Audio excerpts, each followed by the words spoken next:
Dear students, this is your today's worksheet number 32 dated 10th of February. We were studying about reproduction in animals. तो reproduction in animals में हमने पढ़ा था two types होते हैं, sexual reproduction, asexual reproduction. Sexual reproduction में mail और female होते हैं, मेल फीमेल गैमीट होते हैं। और इसमें आपने पढ़ा था ओवीपेरस एंड वीवीपेरस। तो ओवीपेरस वो होते हैं जो एग्स ले करते हैं, जैसे हैन एंड डक।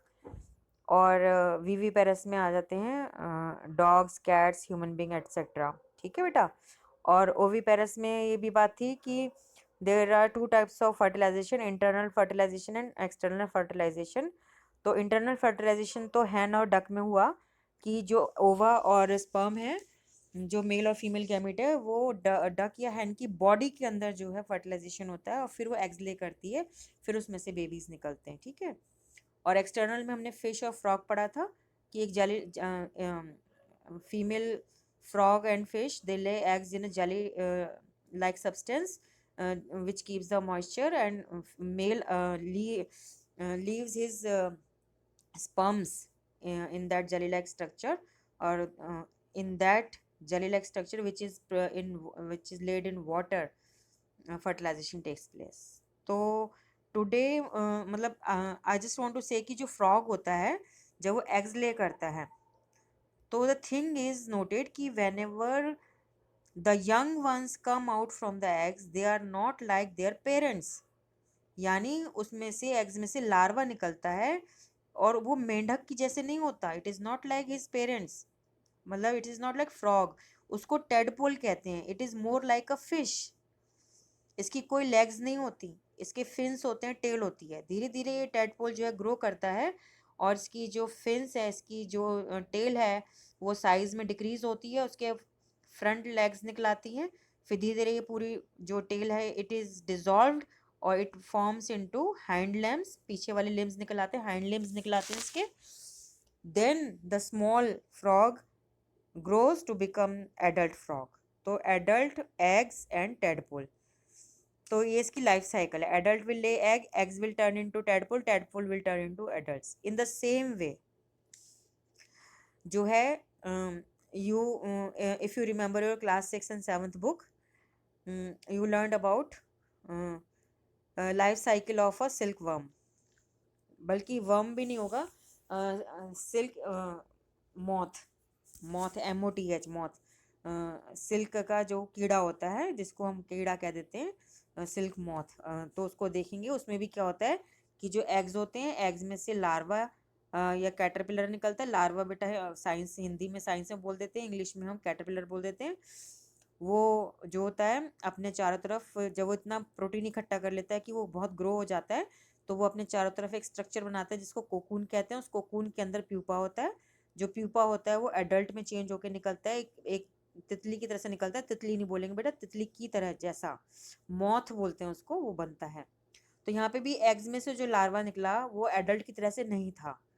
तो सिल्क मॉथ और फ्रॉग, ये दोनों ऐसे एनिमल्स हैं जिसमें the offspring, the baby is not like their parents, and this process is called metamorphosis. Now we all know that animals such as human, lion, cats, dog all produce young ones that resemble their parents at the time of birth.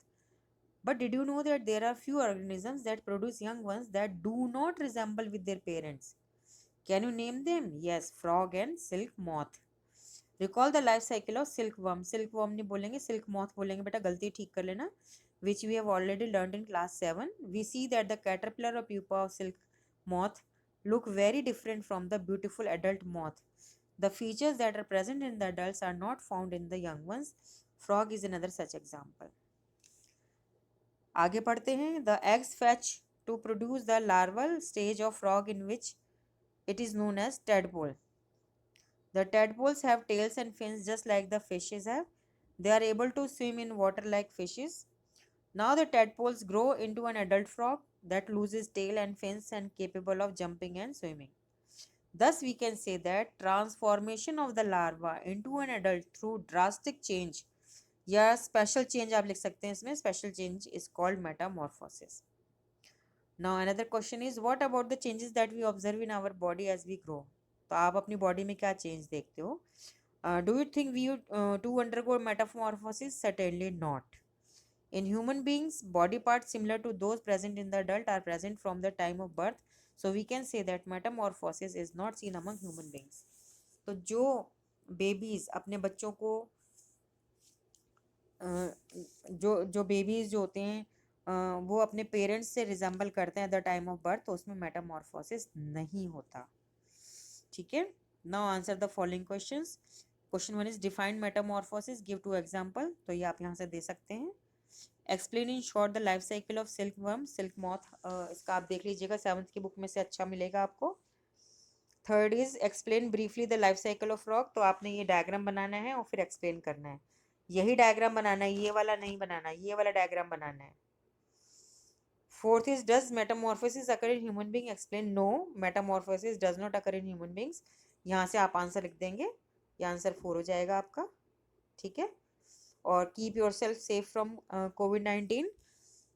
So to keep yourself safe, must wear mask whenever you leave the house, and you must wash your hands whenever you enter the house, and teach the same thing to your family members also. Okay, take care.